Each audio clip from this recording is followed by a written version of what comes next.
Thank you for joining Cancer Support Community Atlanta for this program. Please visit our website, cscatlanta.org, for a complete list of live and recorded events. We invite you to sign up for our newsletter to stay connected to all future programs. Hello, everyone. Welcome. My name is Lauren. I am the Program Director with Cancer Support Community Atlanta. Today, we have our friend and oncology dietitian Blair joining us to present this education seminar on heart-healthy nutrition. Today, during our seminar, if you would keep yourself on mute, that would be greatly appreciated as we are recording this seminar. If you have any questions, please put them in the chat. And at the end of the program, Blair always builds in time to answer a little bit of Q&A. So thank you, Blair. I'm turning the floor over to you now. Thank you. Can you hear me okay? Sure can. Excellent. Well, welcome everybody. Happy February. Happy American Heart Month. We thought that it would be apropos to discuss heart-healthy nutrition during this month.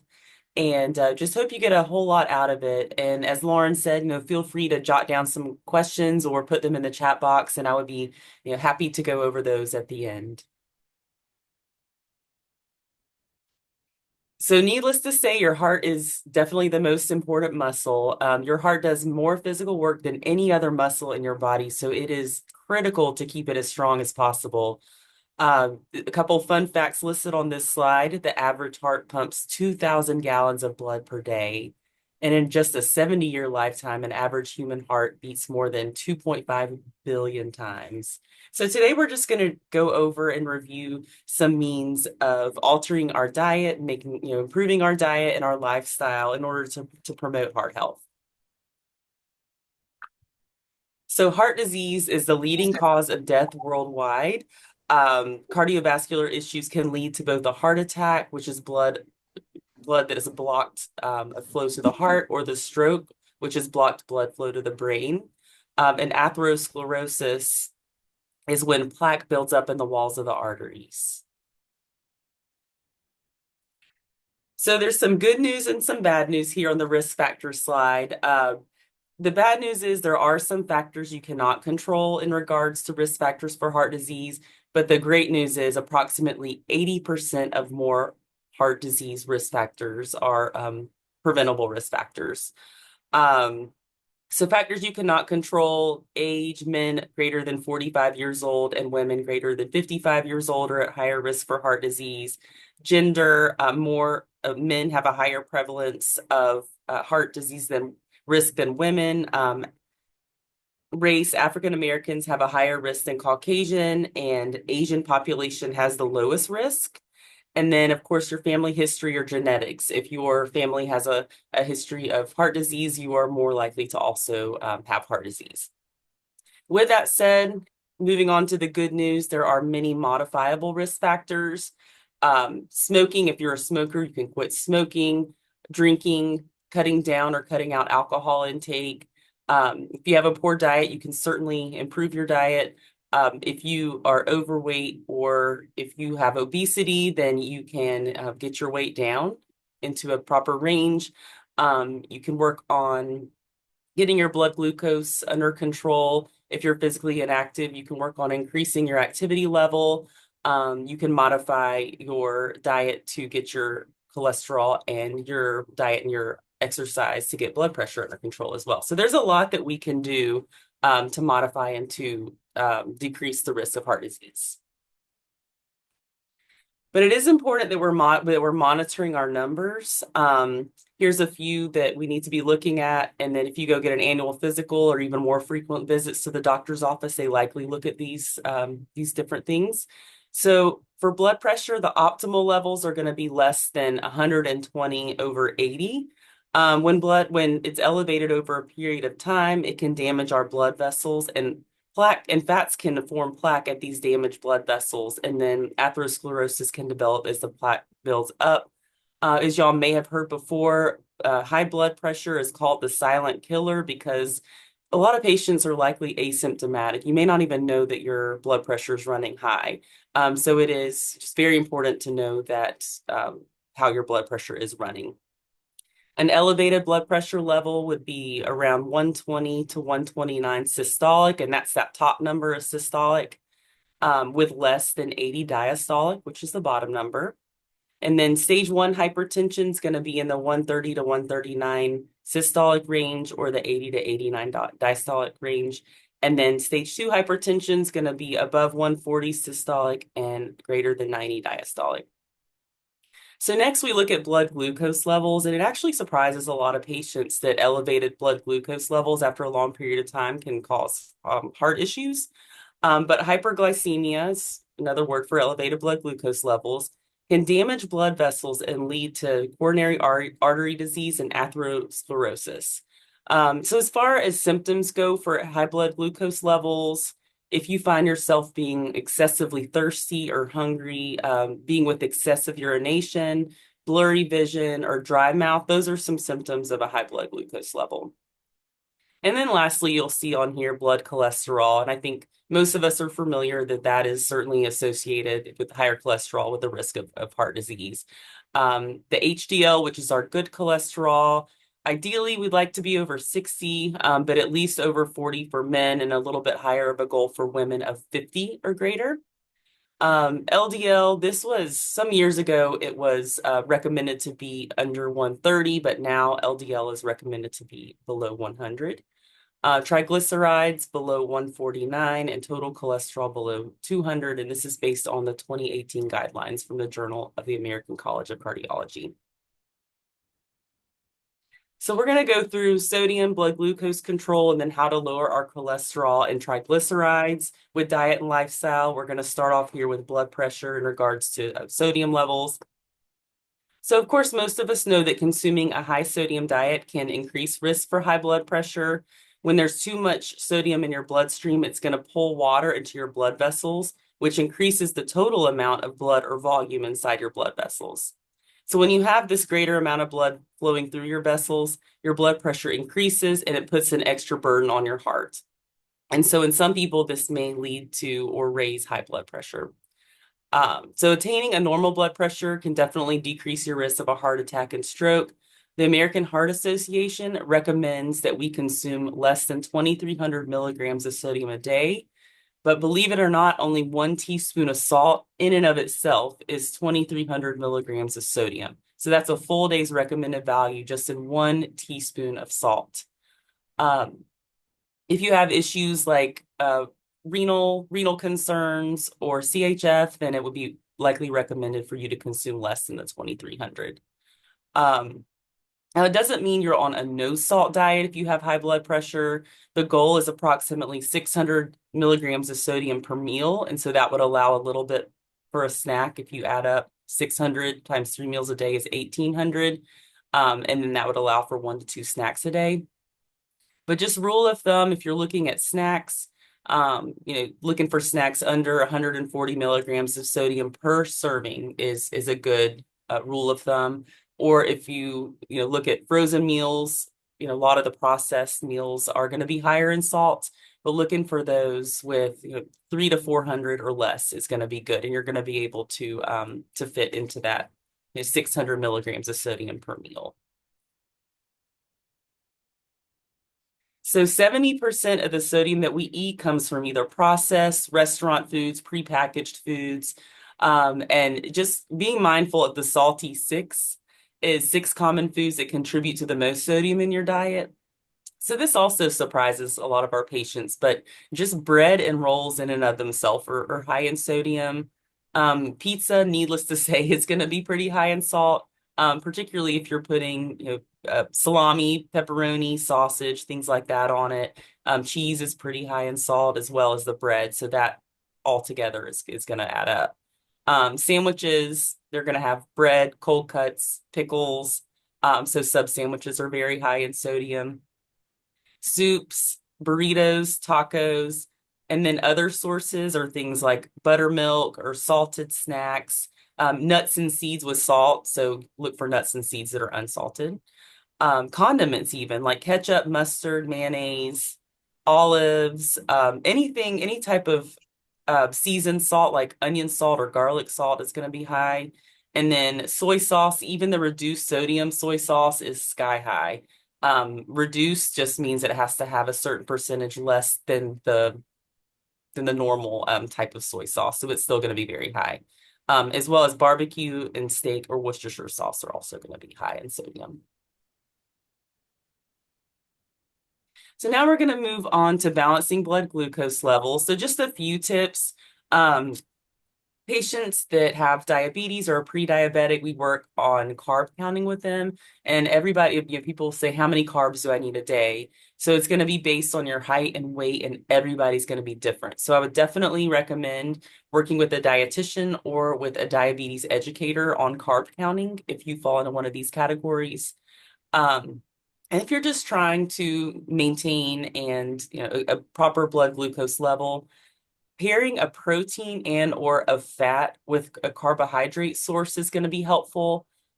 It's not listed on here, but incorporating fiber into your meals is going to help. Regular exercise and exercising after a meal can help to help improve your blood glucose levels. And then also getting adequate sleep. So 7 to 9 hours of sleep a night, and then trying to manage stress can help manage blood glucose levels. Staying hydrated, and then also eating about the same time each day and about the same amount of food just to keep your body on that schedule can also help keep your blood glucose levels in a good range. So I get asked this a lot, so I wanted to include this slide, but what are some good snacks to help balance blood glucose levels? A lot of individuals with diabetes or pre-diabetic do require either an afternoon snack, a mid-morning snack, or even a bedtime snack to help manage their levels. So some good ideas you'll see here. It's again pairing that protein or fat source with a carbohydrate. So peanut butter and apple slices are a good choice, or some people like banana with peanut butter. Fruit and cheese, yogurt with granola, adding some hummus to your veggies, cottage cheese with fruit, nuts and fruit, or avocado toast. So that those are going to all fall into those categories of pairing protein or fat with a good carbohydrate source. So moving on to cholesterol now. So these are some of the numbers that you're probably familiar with that you've most likely reviewed with your physician. Your total cholesterol is just essentially the total amount of cholesterol in your blood. And the higher that number, the more likely it is that it's affecting your health. Your HDL is your good cholesterol. I think somebody's off of mute.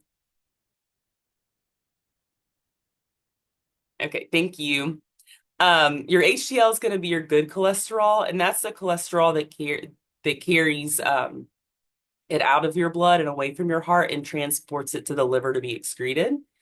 The LDL is bad cholesterol, and that accumulates in the arteries, and it's cholesterol that sticks to the vessel walls and can reduce or block blood flow, and it increases your risk for stroke and heart attack. And then triglycerides are actually the most common fat in your body, and when they're combined with either a low HDL, or I'm sorry, a low LDL or a low HDL or a high LDL, it can increase the risk of stroke and heart attack. And then some of the less common types of measurements of cholesterol is the ApoB, so apolipoprotein B, and lipoprotein A, so LPA. Those are advanced cholesterol tests that can be more accurate than a standard cholesterol test. And so the ApoB measures the amount of bad cholesterol particles in your blood, and it may be a more accurate predictor of heart attack risk than standard cholesterol panel. And it may be especially important for people younger than 40 and those especially that are obese or have high triglycerides or metabolic syndrome. And then the LPA is a test that measures an independent cardiovascular risk marker, and a healthcare professional will take a blood sample from the vein in your arm and then measure in that way. So how to lower cholesterol? So for years we thought you could lower your cholesterol strictly by eating less cholesterol. And then as science has evolved, we have noted that it's not the cholesterol in and of itself that dietary cholesterol that's gonna elevate it. but it's going to be that saturated fat. It's going to be a low fiber diet. And so instead of trying to eat less cholesterol, you want to really try to eat less total fat and particularly saturated fat. And then trans fat as well, although that's not quite as prominent in our diet anymore. And I'll explain that in a minute. So with cholesterol, fiber is your friend. You want to be eating lots of fiber, particularly soluble fiber. And then also exercising at least 30 minutes a day, 5 days a week may help to raise your HDL levels or your good cholesterol. So fiber, the adult recommendation is 25 to 35 grams total a day. If y'all read food labels, I would really recommend trying to track your fiber for a day and just see about how much you're getting in. Less than 10% of adults get the recommended amount. And so it is, if you're new to this or new to trying to get in enough fiber, it may be a little bit challenging at first, but you can do it. So there's two different types of fiber. There's insoluble and soluble. The insoluble fiber are going to be plants like wheat, rye, brown rice, whole grains, and vegetables. And that's going to increase fecal bulk and help with bowel movements. So if you're having constipation, you're going to want to be consuming high insoluble fiber. Soluble fiber, which can really help lower cholesterol, it delays gastric emptying, slows glucose absorption. And some examples of this are apples, bananas, citrus fruit, carrots, and oats. So oatmeal, barley, and beans. But as you increase your fiber intake, if your body's not used to it, it can cause a little bit of GI distress. So I highly recommend increasing your fluid intake as well, and that can help. It can help a lot. So I was asked the last class how to increase more fiber in your diet and just some other ways. So I just also wanted to mention some other means as well. So if y'all haven't looked up overnight oats recipes, do it. They're delicious. There's a lot of different recipes and different things that you can incorporate into them. You can add flaxseed to your shakes. Smoothies, definitely if you're into smoothies or juices, please opt for smoothies because in the process of juicing, it actually strips the fiber from the fruit. And so you're going to want to make sure to have smoothies. You can add things like beans and lentils to soups to increase fiber. Avocado is actually a good fiber source, and so you can throw that in your salad, make some guacamole, things like that. You could snack on popcorn. Definitely try to avoid the movie theater butter or adding lots of salt, but popcorn in and of itself is a good source of fiber. And then if you're a big salad eater, you can add things like quinoa and lentils to salad to bump up your fiber intake. So moving on to fat, when you're looking at the food label, the total amount of fat that you want a day it's gonna vary from person to person, but I'd say the average range is around 50 to 60 grams per day. And again, just based on what's going on with you health-wise, it's gonna vary from around 20 to 35% of your total calories per day. Again, work with a dietitian to figure out how much you need. So fat is unique from protein and carbohydrates because it has 9 calories per gram. Okay, so protein and carbohydrates only have 4 calories per gram. And so as you increase your fat intake, you're also going to increase your calories pretty significantly. And so if you're working on weight management, it's just something that you want to be, just want to monitor and be aware of. So your total fat is going to include your trans fat, the cholesterol, which does not contribute to any calories, your saturated fat, and your unsaturated fat. So that's going to be your monounsaturated fat and then your polyunsaturated fats, which are your omega-3s and 6s. So your saturated fat, which are the bad fats, generally speaking, you don't want to eat more than 15 grams a day, but it may actually be less. Recommendations from the dietary guidelines are no more than 10% of total calories, but the American Heart Association actually limits it to about 6%. And so that's going to be approximately 13 grams a day. So that 10 to 15 gram range is a pretty safe range. So it's going to contribute pretty significantly to your bad cholesterol, your LDL, if you're eating a lot of saturated fat. Your saturated fats are going to be the ones that are solid at room temperature. And they're going to be primarily found in animal sources, lots of red meats, cheeses, things like that, full fat dairy. And so it's a lot better to opt for lean meats like poultry and fish. And then, dairy is very healthy, but you just want to do the fat-free or the low-fat versions.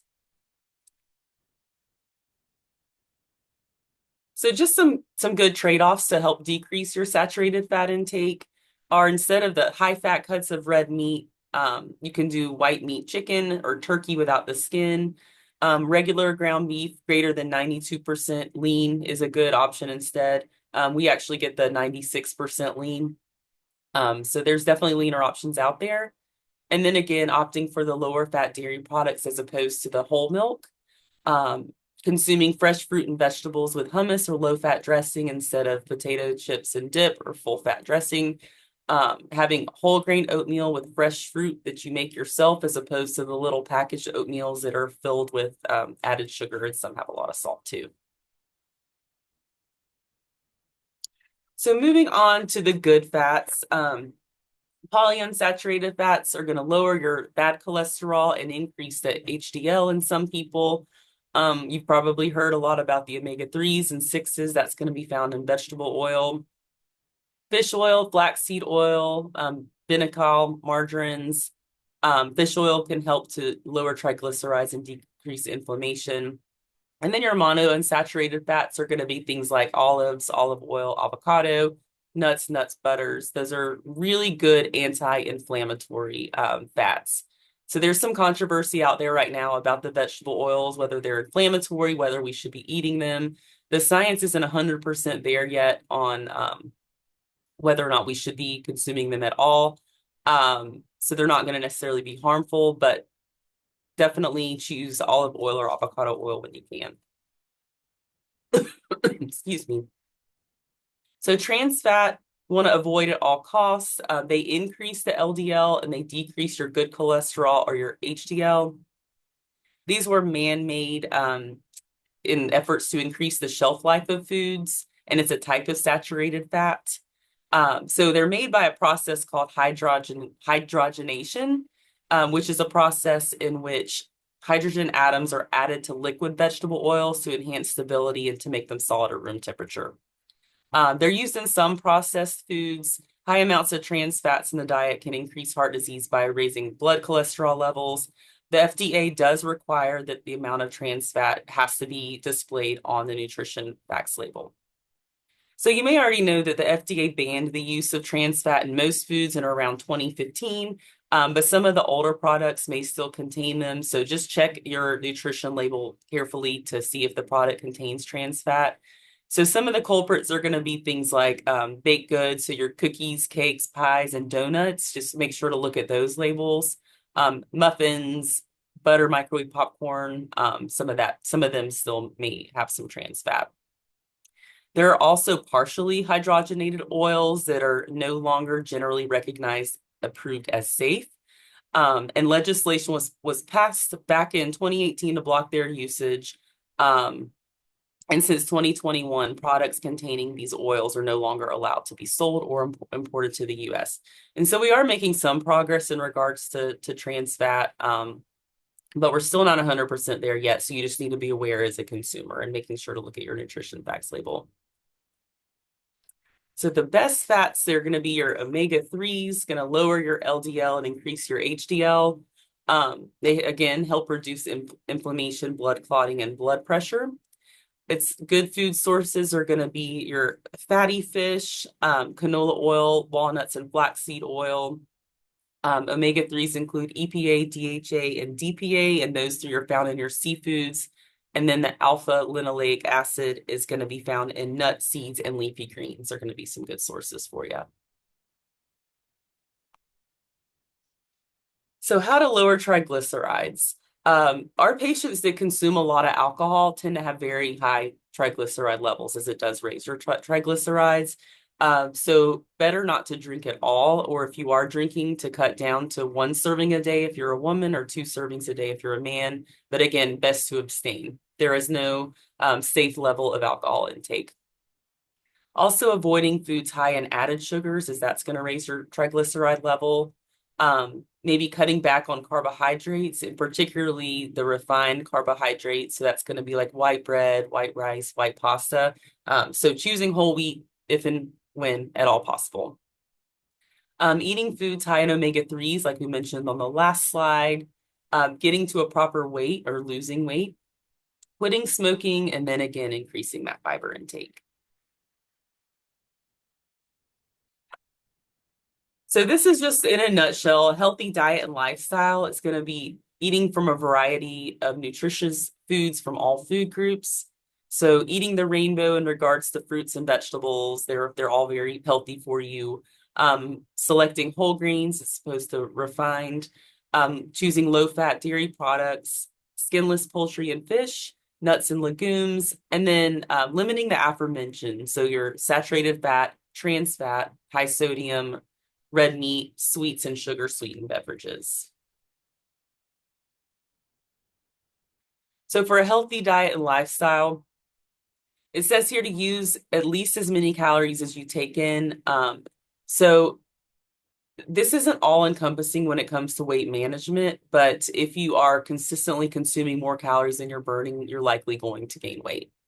You want to increase your physical activity, of course, more, and aiming for at least 150 minutes of moderate physical activity or 75 minutes of this vigorous physical activity each week is known to promote heart health. Ideally, your physical activity should be spread throughout the week as much as possible. And I'll have a lot of patients that'll spread it throughout the day in order to get in that 30 minutes, 5 days a week, which equals 150. And so it may be for you walking 10 minutes in the morning, walking 10 minutes at lunch, and then maybe 10 minutes after dinner. And if you do that 5 days a week, then you'll hit that 150-minute mark. So I have patients ask me quite frequently, what is your favorite diet? And while I don't necessarily have a favorite, if I did, the Mediterranean would certainly rank up at the top. It just focuses a lot on the anti-inflammatory foods. It recommends 5 to 9 servings of fruits and veggies a day with a higher emphasis on vegetable consumption. Recommends having beans or legumes 2 times a week. So that might be like having a meatless Monday, so eating lentils for dinner or something like that. Having a small handful of nuts a day, eating salmon or cod or some type of fatty fish 2 times a week, using lots of olive oil, beans, fish, nuts, and seeds as some of the primary protein sources, whole grains, selecting those more than refined grains, and then using spices when you cook, such as ginger and turmeric, oregano, garlic, and basil.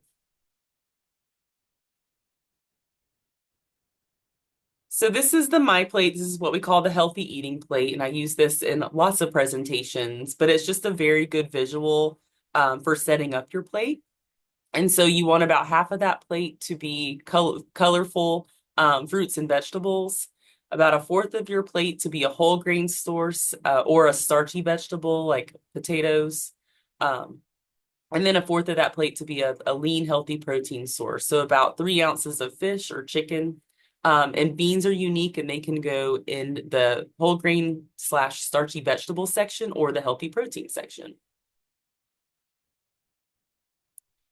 So some specific foods to choose and avoid, choosing cold water fish, again, that's salmon, tuna, trout, adding flax seeds to your foods, oatmeal, nuts, lots of fruits and vegetables, yellow and orange fruits and vegetables. And then foods to limit or avoid, margarine, concentrated sweets, particularly like sugar sweetened beverages like Coke and dessert type foods, having those too frequently. Refined carbohydrates like white rice, white pasta, white bread, fried foods, packaged baked goods and cookies, as well as donuts, shortening, and then limiting your intake of fast foods, particularly fried foods, and then avoiding alcohol if and when at all possible. So this is just for your reference. This is if you're going to start looking at nutrition facts label, if you're new to it. Some things that I need to make mention of are, please look at the amount of servings in the product. So for this, there's 8 servings per container. And so if I'm going to eat a fourth of this, let's just say it's a box of cereal. It's not, but just say it is. So if I'm going to consume a fourth of this box of cereal, that would be 2 servings. So I would have to multiply all calories, fat, sodium, carbohydrates by 2. And so you just want to be mindful of that. And then this just displays again some of the numbers that we already discussed. The fat limits, the saturated fat, no trans fat, sodium, the fiber, and the carbohydrates. So this is sometimes a lot easier, particularly if you're not accustomed to reading nutrition facts labels. Just if you want to know if something's high or low, a high or low nutrient in a product, you can use the 5-20 rule. And so if something is 5% daily value or less, it's going to be more often than not low for a nutrient. And then if you see, say, for example, saturated fat over 20% daily value, that's going to be very high. So just remember that when you're grocery shopping and looking at labels.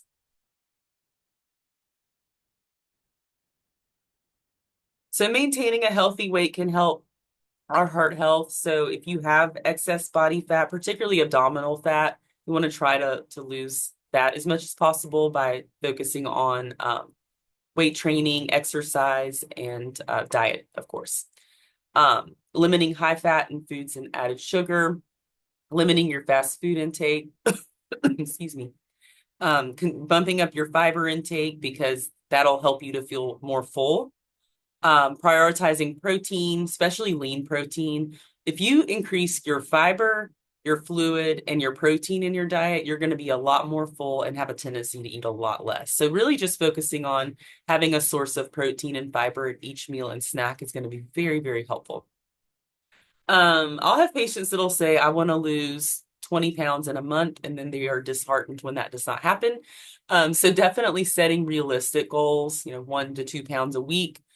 Sometimes patients do much better with short-term goals. And so making it, week-to-week progress as opposed to, I want to lose 50 pounds in 6 months. But working with a dietitian or having accountability in that way is very helpful. And then again, paying attention to portion sizes. And so I'll recommend that patients have plates at home that are approximately 9 inches. It's more like a salad-sized plate as opposed to some of the platters that we're used to eating off of at home. And that can be helpful in monitoring your portion sizes. So this is an example of the Western diet. We entitled it Holy Heart Attack. For breakfast, you'll see butter, bacon, sausage, lunch, fast food, double bacon cheeseburger, fries, and a Coke. Dinner, fried chicken, gravy, white rice.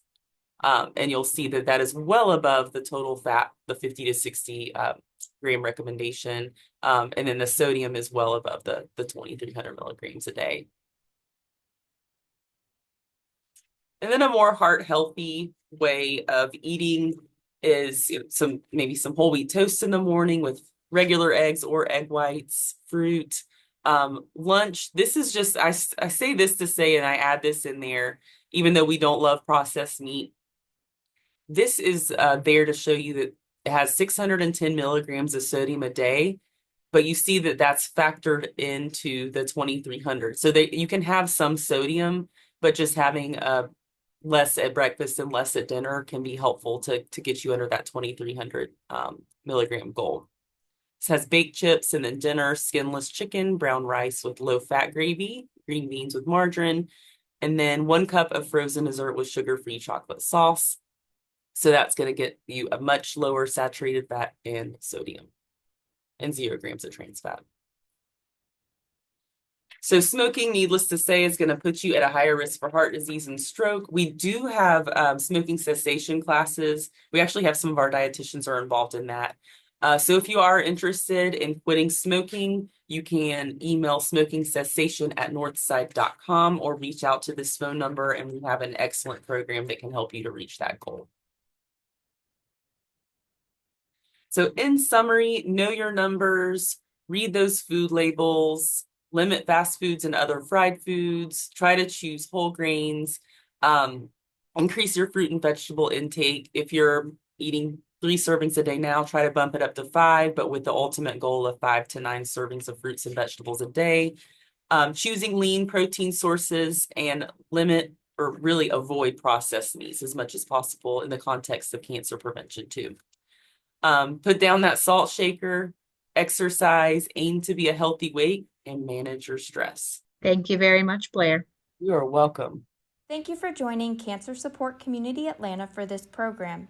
If you're interested in other live or recorded programs, please visit the online program tab of our website, cscatlanta.org, or follow us on Facebook. We'll be sharing additional information on upcoming programs.